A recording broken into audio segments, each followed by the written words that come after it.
Prenons nos Bibles et regardons ensemble de nouveau dans l'Épître aux Hébreux, le chapitre 8. Et aujourd'hui, mon texte se trouve à partir du verset 7 jusqu'à la fin du chapitre, verset 13. Et j'ai intitulé cette étude de l'ancien au nouveau. Ici, nous avons une partie des Écritures qui nous explique clairement, parce que des gens posent la question, mais quelle est la différence entre l'Ancien Testament et le Nouveau? Donc, nous voulons étudier cette portion des Écritures pour en avoir la réponse. Donc, c'est pourquoi le titre, de l'Ancien au Nouveau. Je vais lire parce que la plupart de ce que nous lisons ici est une citation tirée de l'Ancien Testament, de Jérémie, chapitre 31, et les versets 31 à 34. Mais c'est écrit dans le verset 7 d'Hébreux 8, en effet, si la première alliance avait été sans défaut, il n'aurait pas été question de la remplacer par une seconde. Déjà, nous commençons à voir pourquoi il y a une transition de l'Ancien Testament au Nouveau, ou comme c'est écrit ici, la première alliance. Il s'agit là de l'Ancien Testament. Si la première alliance avait été sans défaut, il n'aurait pas été question de la remplacer par une seconde. Car c'est avec l'expression d'un blâme que le Seigneur dit à Israël. Et maintenant, du verset 8 jusqu'au verset 12, nous avons une citation directe du prophète Jérémie, dans Jérémie 31, verset 31 à 34. C'est écrit, « Voici les jours viennent, dit le Seigneur, où je ferai avec la maison d'Israël et la maison de Juda une alliance nouvelle. Et non comme l'alliance que je traitais avec leur père, le jour où je les saisis par la main pour les faire sortir du pays d'Égypte, car ils n'ont pas persévéré dans mon alliance, et moi aussi je ne me suis pas soucié d'eux, dit le Seigneur. Voici l'alliance que je ferai. » Donc, tout le long ici, nous sommes en train de voir une comparaison ou contraste entre l'Ancien Testament et le Nouveau, l'Ancienne Alliance et la Nouvelle. Mais voici l'alliance, le Seigneur dit que je ferai avec la maison d'Israël après ces jours-là. Après que l'Ancien Testament, l'Ancienne Alliance ait été accomplie par le Seigneur Jésus-Christ. Voilà la nouvelle alliance. Après ces jours-là, dit le Seigneur, je mettrai mes lois dans leur esprit, je les écrirai dans leur cœur, et je serai leur Dieu, et ils seront mon peuple. Aucun n'enseignera plus son concitoyen, ni aucun son frère en disant, connais le Seigneur, car tous me connaîtront. Quand c'est écrit tous, ce n'est pas tout le monde, mais tous ceux qui font partie de cette nouvelle alliance établie par la grâce de Dieu en Jésus-Christ. Tous ceux-là me connaîtront, depuis le plus petit jusqu'au plus grand d'entre eux, parce que je pardonnerai leur iniquité.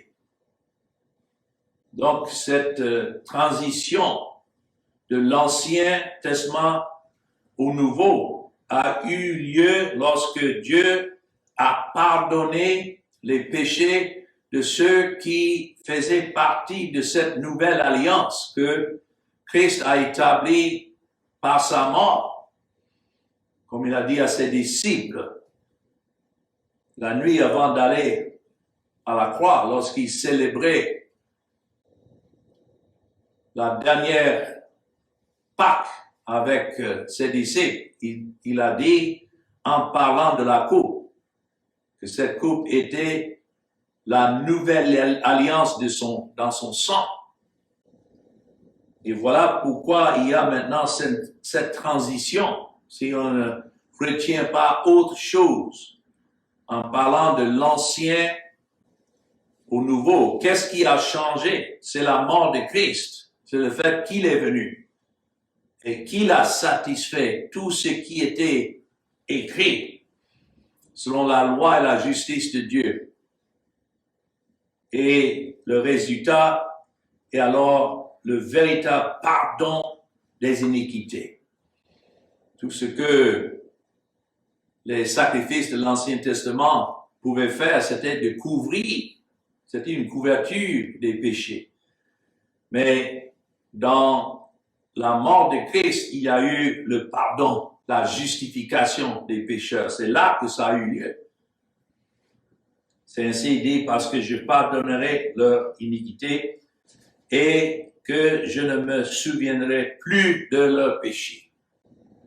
Rappelons-nous que les sacrifices dans l'Ancien Testament devaient être continuels parce que les péchés ne pouvaient jamais être ôtés. Chaque fois que les sacrifices étaient offerts, c'était un renouvellement du souvenir des péchés.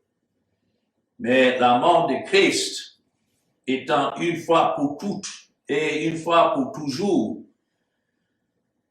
il n'y a plus alors de péché, donc plus de souvenir des péchés. Ça, c'est vraiment une grâce de réfléchir et savoir que si Christ a payé la dette d'un pécheur, Dieu, qui sait tout, qui connaît tout, néanmoins, il ne se souvient pas des péchés de son peuple. Pourquoi? Le verset 13 nous donne maintenant le point clé. En disant une nouvelle alliance, une alliance nouvelle, il a déclaré la première ancienne. Donc voilà la transition que nous sommes en train de voir, de l'Ancien Testament au Nouveau. Or, ce qui est ancien, ce qui a vieilli, est prêt de disparaître. Peut-être quelqu'un demandera, mais pourquoi ça ne dit pas « est disparu » ? Pourquoi c'est écrit « est prêt de disparaître » ? C'est parce que le Nouveau Testament était encore en cours et le Seigneur, par son esprit, continue à diriger les écrivains à finir cette révélation et mettre ça dans les Écritures, faisant partie maintenant de notre Bible. C'était encore en cours, le Nouveau Testament. Mais une fois que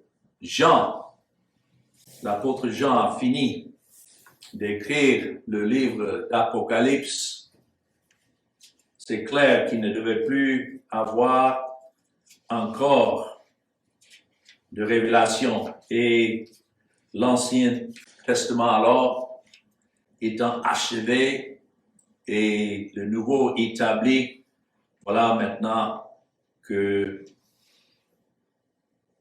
il y a eu ce changement.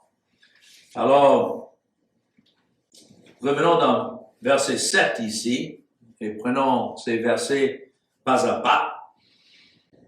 Le fait que Dieu mentionne ici dans le verset 7 une autre alliance prouve qu'il manquait quelque chose dans l'ancienne alliance. C'est pourquoi il dit, si la première alliance avait été sans défaut, on peut toujours retourner en arrière et lire l'Ancien Testament, mais nous savons que tout ce qui a été écrit est écrit sous forme d'ombre, de type, de figure, d'image, mais non pas la réalité. Donc, en tant que telle, la première alliance avait ses défauts. Si l'ancienne alliance n'avait pas de défaut, il n'aurait pas été question de la remplacer par une seconde.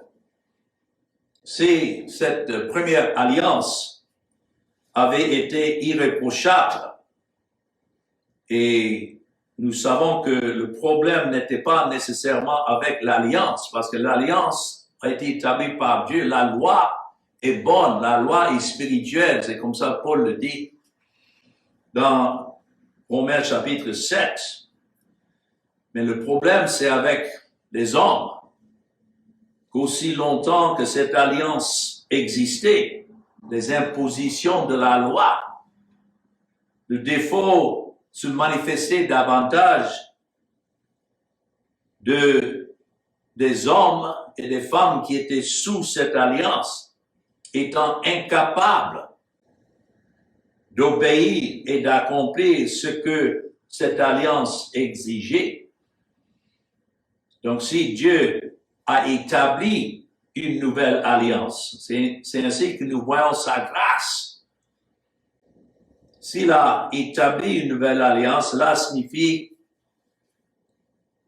qu'il manquait quelque chose dans l'ancienne alliance. Et c'est pourquoi nous allons voir maintenant dans les versets 8 à 12 ce qui manquait.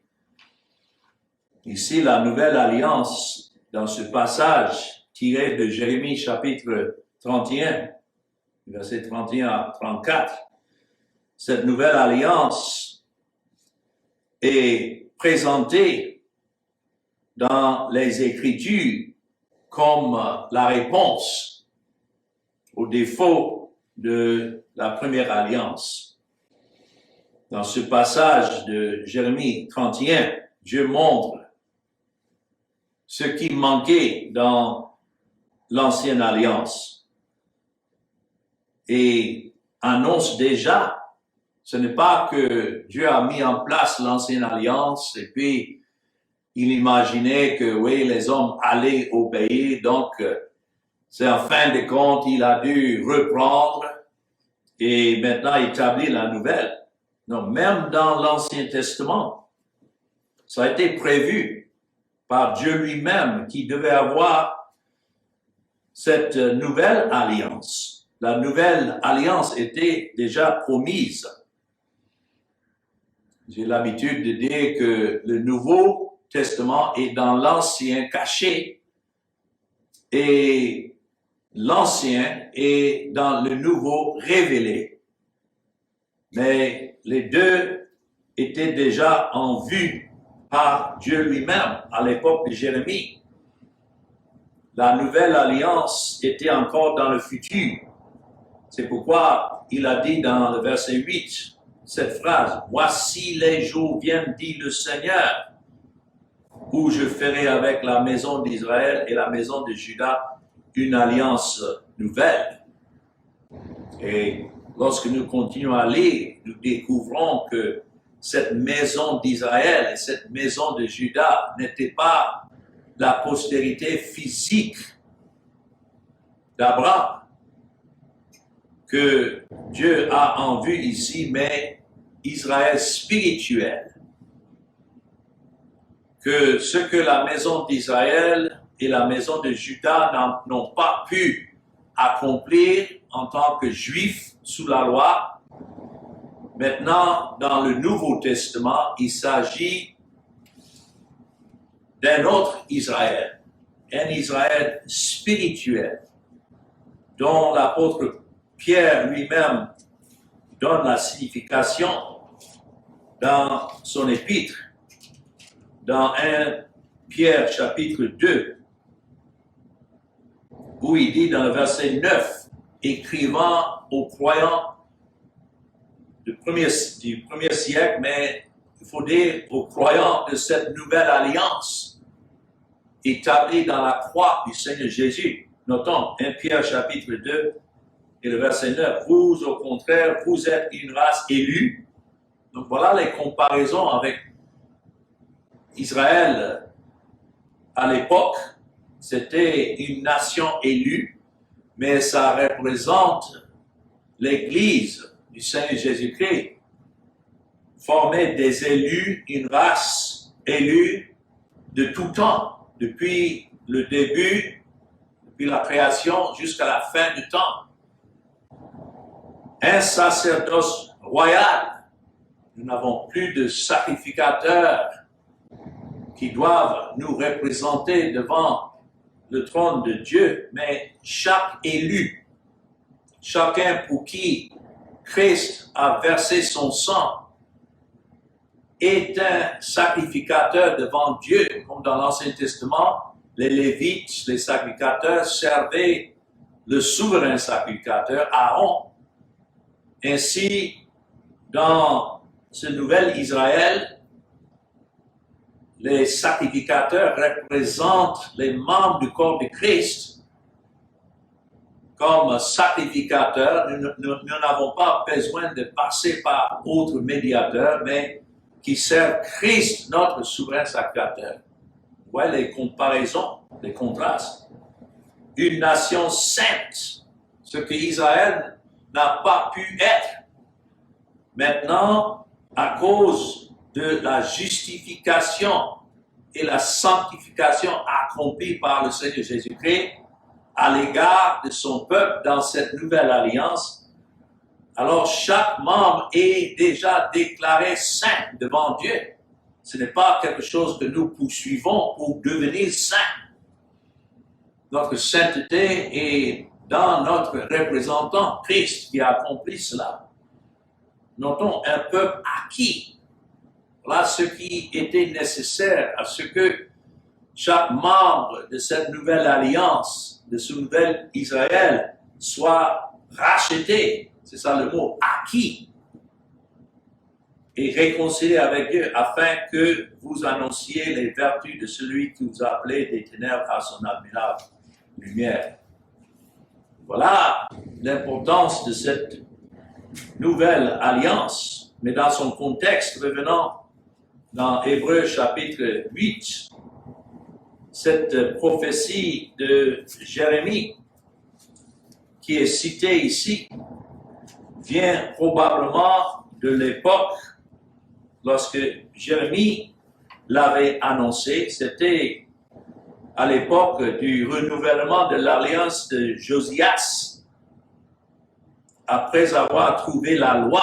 Si vous retournez en arrière dans le deuxième livre des rois, 2 rois, et le chapitre 23, cela s'est passé juste avant d'amener les tribus de Juda en captivité au temps de Nebuchadnezzar, roi de Babylone. Mais ici, dans 2 rois, chapitre 23, il y avait un roi parmi les autres mauvais qui était là, mais un roi, Josias, qui a amené des réformes en Israël et a détruit les idoles et a dénoncé l'idolâtrie à l'époque. Ici, dans 2 rois, chapitre 23, le verset 3, le roi se tenait sur l'estrade parce qu'ils ont trouvé la loi qui était mise de côté et il traita, notons, alliance devant l'Éternel, s'engageant à suivre l'Éternel et à observer ses ordonnances, ses préceptes et ses lois de tout son cœur et de toute son âme, afin de mettre en pratique les paroles de cette alliance écrites dans ce livre, et tout le peuple entra dans l'alliance. Donc c'est à cette époque que Jérémie a dû écrire ce que nous sommes en train de lire ici dans Hébreux chapitre 8 et le verset 7. Ce renouveau était bon, mais ce n'était pas suffisant, car Jérémie attendait, même en écrivant ce qu'il a écrit ici, avec impatience cette nouvelle alliance. Même Jérémie, en citant ce qui s'est passé dans l'ancienne alliance, avait en vue que cette alliance ancienne ne pouvait pas être gardée. Et donc c'est pourquoi le Seigneur lui montre la nécessité de cette nouvelle alliance. Donc revenons dans Hébreux chapitre 8. Lorsque c'est écrit « je ferai », notons dans le verset 8, qui parle là? C'est le Seigneur. Je dois dire que la loi entre les mains des hommes ne peut jamais être satisfaite. La justice de Dieu ne peut que condamner les pécheurs, mais ici c'est le Seigneur qui parle et qui dit « je ferai ». Donc, c'est le Seigneur qui a clairement indiqué que cette alliance devait provenir de lui-même, de Dieu, et non de l'homme. C'est pourquoi nous pouvons nous reposer en tout ce qui est accompli et révélé dans le Nouveau Testament de la part du Seigneur Jésus-Christ, parce que c'est lui qui est venu, sachant que l'homme ne pouvait pas accomplir ce que Dieu exigeait. Donc, c'est lui qui est venu. Ici, nous voyons alors des contrastes, parce qu'au Sinaï, sous l'Ancienne Alliance, nous voyons, par exemple, dans Exode chapitre 19 et le verset 5, l'Ancienne Alliance était conditionnée sur l'obéissance de ceux qui étaient sous cette alliance. Dans Exode chapitre 19, notons comment Dieu l'a précisé, verset 5. Maintenant, si vous écoutez ma voix et si vous gardez mon alliance, il s'agit là de l'ancienne alliance, vous m'appartiendrez entre tous les peuples de toute la terre est à moi, car toute la terre est à moi. C'est ainsi que nous voyons ce contraste, parce que l'ancienne alliance était fondée sur l'obéissance exigée de ceux qui étaient sous cette alliance. C'est pourquoi c'était nécessaire qu'il y ait une seconde pour la remplacer, parce que l'homme ne peut pas. C'est exactement comme dans le jardin avec Adam. Adam a eu un seul commandement, ne pas manger de l'arbre de la connaissance du bien et du mal. Et il avait accès à l'arbre de vie. Pourtant, il n'a pas pu, même dans son meilleur état, il n'a pas pu. Et c'est comme ça tout le long de l'Ancien Testament. Mais la différence que je voudrais noter ici, concernant la Nouvelle Alliance, c'est que c'est Dieu maintenant qui parle. Heureusement. Je le ferai. Je ferai. Donc, dans la Nouvelle Alliance, les mots-clés sont « je le ferai », en contraste avec les mots-clés dans l'Ancienne Alliance « si vous ». Pas de « si » maintenant, parce que c'est Christ qui est venu accomplir. Alors il s'agit, comme c'est écrit dans le verset 8, d'une nouvelle alliance. C'est dans cela que je voudrais expliquer et clarifier comment cette alliance est nouvelle, parce que cette alliance est vraiment nouvelle. Ce n'est pas simplement renouvelée ou bien améliorée. Ce n'est pas ce que les Écritures disent, comme la façon dont les choses nous sont présentées aujourd'hui. On voit ça dans le domaine commercial. Quand vous entrez dans le magasin, vous voyez des produits et nous voyons les indicateurs qui disent nouveau ou bien amélioré. Mais ce n'est pas dans ce sens-là que nous avons la nouvelle alliance. Ce n'est pas que Dieu a simplement pris l'ancienne alliance pour essayer de l'améliorer ou bien représenter cela de nouveau d'une autre manière. Quand Dieu dit nouveau, il veut dire nouveau. C'est une nouvelle alliance. Parce que le verset 9 nous donne ce contraste, n'est-ce pas? Non comme l'alliance que je traitais avec leur père. C'est pourquoi nous ne pouvons pas retourner dans l'Ancien Testament pour reprendre ce qui a fait la condamnation de ceux qui étaient déjà sous la domination de ces lois et ces règlements. Personne dans l'Ancien Testament n'a pu obéir et alors a pu être sauvé par l'obéissance à cette alliance ancienne. En fait, il y a deux mots grecs anciens qui décrivent le concept de nouveau. Il y a un mot et ça décrit la nouveauté par rapport au temps. Quelque chose peut être nouveau en ce qui concerne le temps. Quelque chose peut être une copie de quelque chose d'ancien qui a été récemment recréé et donc peut être appelé nouveau. Nous avons ça dans des voitures, des motos et autres. C'est le même modèle, mais chaque fois on fait ressortir un nouveau modèle. Mais ce n'est pas le mot qui est utilisé ici. Il y a un autre mot grec ancien, et c'est ça le mot qui est utilisé ici par nouvelle, nouveau.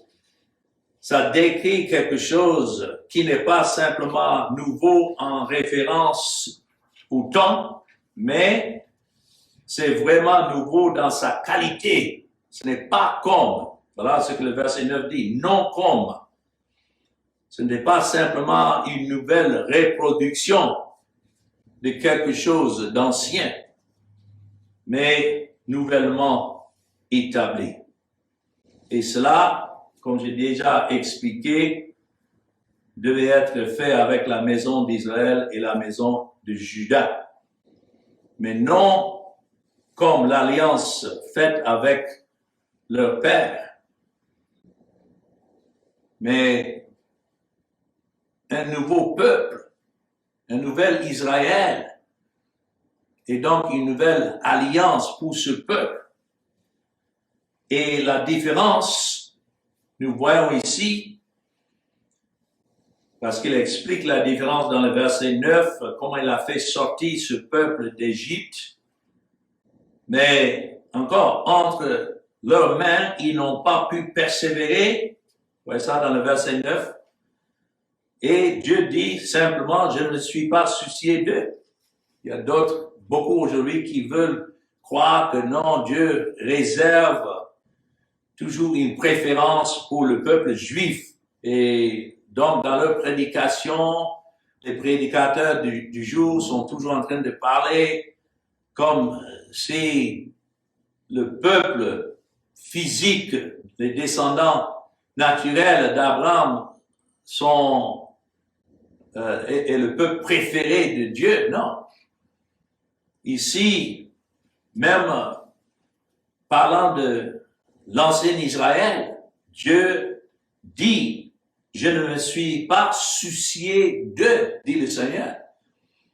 Dieu devait préserver ce peuple d'Israël provisoirement jusqu'à ce que Christ soit venu. Mais une fois que Christ est venu, il n'y a plus aucune raison pour l'existence de ce peuple d'Israël aujourd'hui, sauf que Dieu lui-même a dit qu'il préservera ce peuple comme une nation jusqu'à la fin du temps, c'est tout. Mais comme nous lisons ici, que lorsque Dieu, par Christ, a établi cette nouvelle alliance dans son Fils, le Seigneur Jésus-Christ, chaque pécheur, et là nous savons que les Écritures nous disent qu'il a son peuple élu de toute langue, de toute tribu, de tout peuple. C'est là le peuple de Dieu. Et il dit, alors dans le verset 10, voici l'alliance que je ferai avec la maison d'Israël. Vous savez, le nom Israël signifie presse avec Dieu. Donc nous pouvons remplacer la maison d'Israël là avec la maison de Christ, parce que c'est Christ qui est l'Israël de Dieu. C'est lui qui est le prince de paix. Aux yeux de son Père, c'est lui qui règne.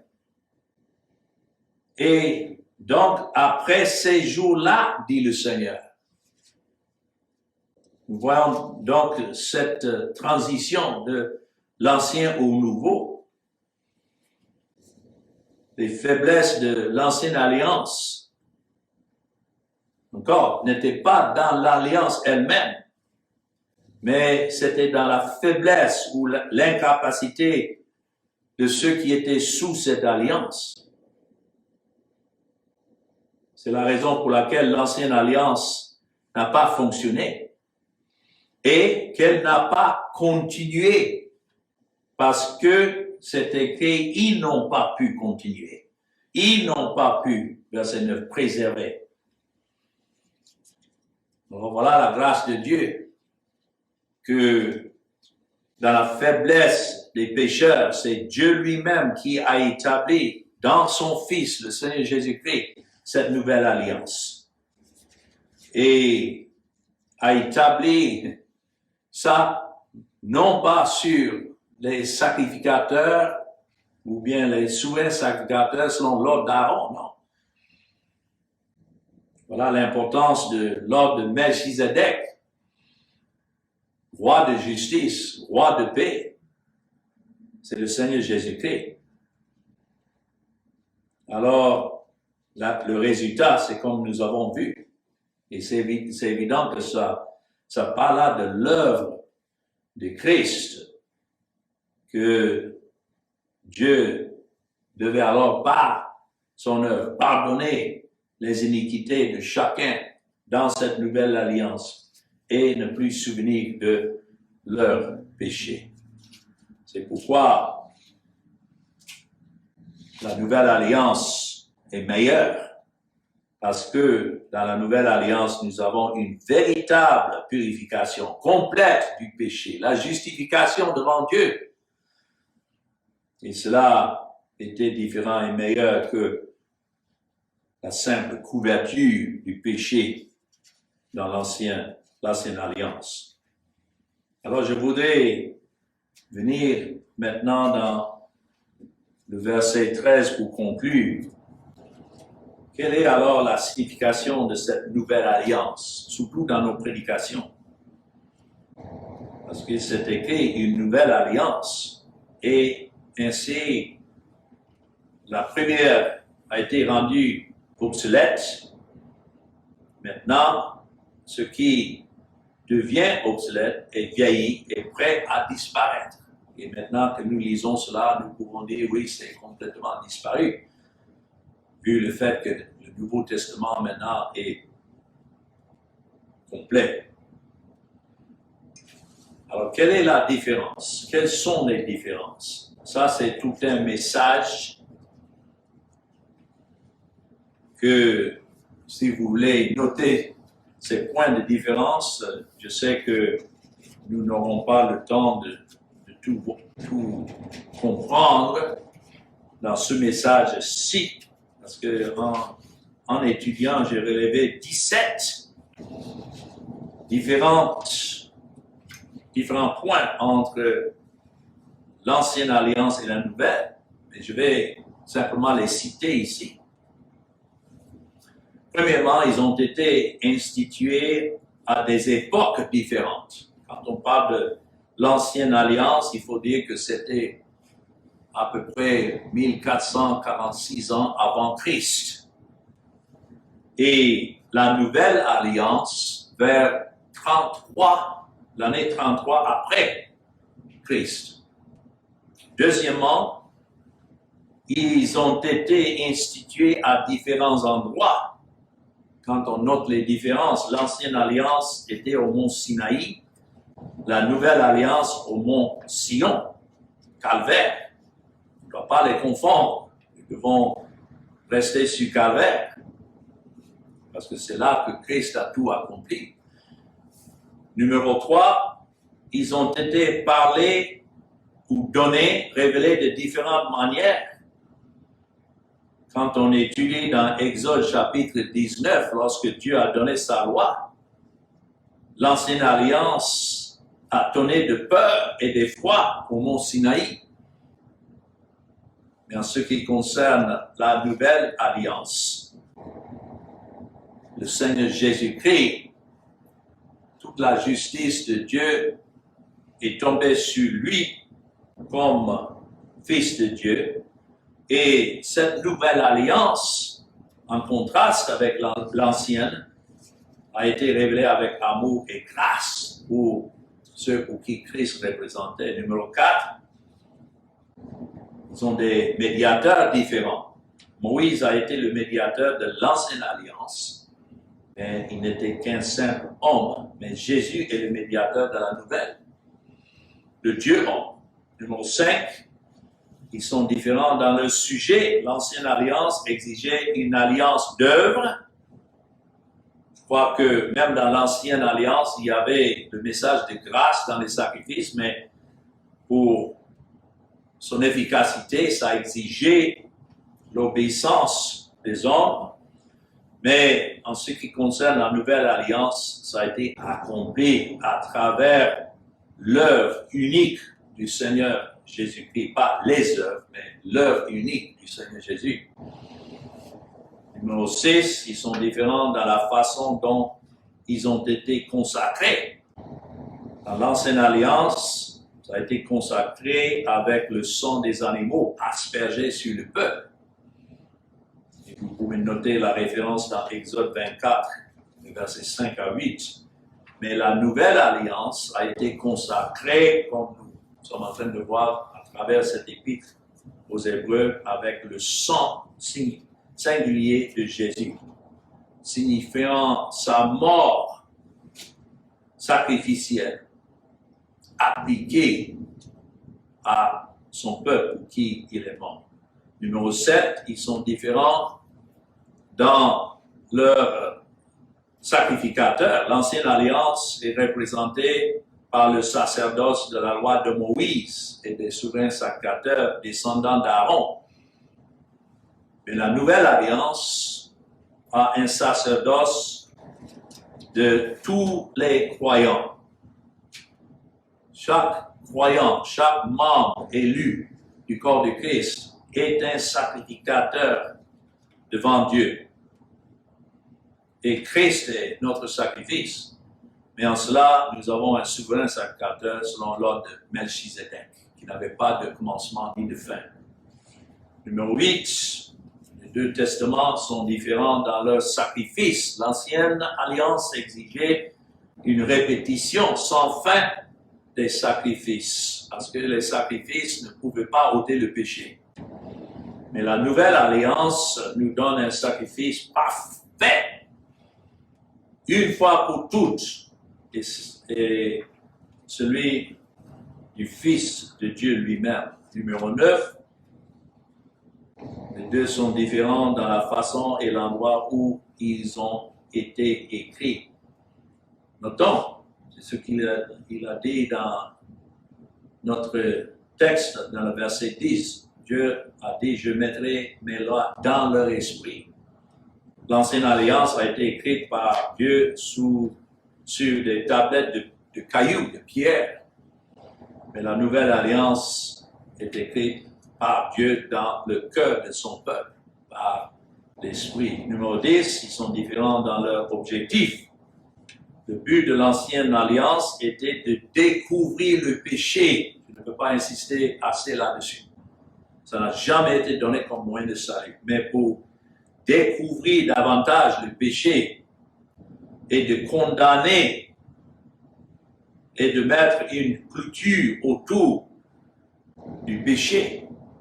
Mais le but de la nouvelle alliance est de déclarer la grâce et l'amour et la miséricorde de Dieu à travers la rémission des péchés ôtés par Christ lui-même jusqu'à la vie éternelle.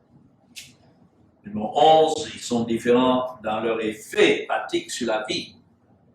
L'ancienne alliance se termine par la servitude. Encore, sans faute de sa part, mais si quelqu'un veut se lever pour prêcher les lois de l'Ancien Testament, tout ce que ça peut faire, c'est de condamner. La nouvelle alliance représente une vraie liberté de pouvoir servir notre Dieu en toute liberté, comme fils et non pas comme esclaves à cause de l'œuvre de Christ. Numéro 12, ils sont différents dans leur don du Saint-Esprit. Sous l'ancienne alliance, le Saint-Esprit, bien sûr, était à l'œuvre. Mais tout ce que l'Esprit pouvait faire, c'était de prendre ce qui était écrit dans la loi et condamner davantage le peuple.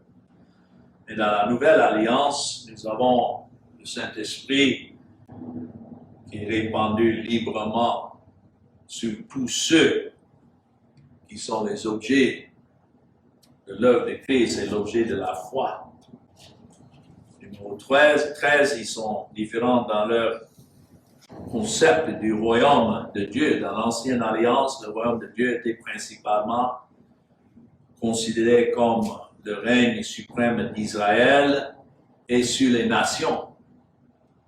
Mais dans la nouvelle alliance, le royaume de Dieu est une réalité spirituelle présente. C'est-à-dire, une fois que Christ est mort et ressuscité, c'est là que son royaume sur la terre a été établi et continue pour l'éternité. Donc, ce n'est pas visant un peuple particulier dans un lieu géographique comme la nation d'Israël, mais c'est le royaume de Dieu qui règne sur tout. Numéro 14, ils sont différents dans leur substance. L'ancienne alliance a des ombres vives. C'est comme ça que c'est représenté, mais la nouvelle alliance, c'est la réalité. Numéro 15, ils sont différents dans l'étendue de leur administration. L'ancienne alliance était limitée aux descendants d'Abraham à travers Isaac et Jacob selon la chair, mais la nouvelle alliance, comme nous avons déjà cité, est étendue à toutes les nations et races sous le ciel, là où il se trouvent les élus pour qui Christ est mort. Numéro 16, ils sont différents dans ce qu'ils accomplissent réellement. L'ancienne alliance n'a rien fait de parfait, mais la nouvelle alliance apporte la perfection au peuple de Dieu. Comment? Par l'œuvre de Christ. C'est par sa mort, son sang versé que ce peuple est justifié. Et puis, numéro 17, ils sont différents dans leur durée. L'ancienne alliance a été conçue pour préparer le chemin de la nouvelle alliance et ensuite disparaître au moment où la nouvelle alliance était établie. Mais la nouvelle alliance a été conçue pour durer éternellement. J'espère que cela nous aide à comprendre cette transition de l'ancien au nouveau. Que le Seigneur bénisse sa parole. Amen.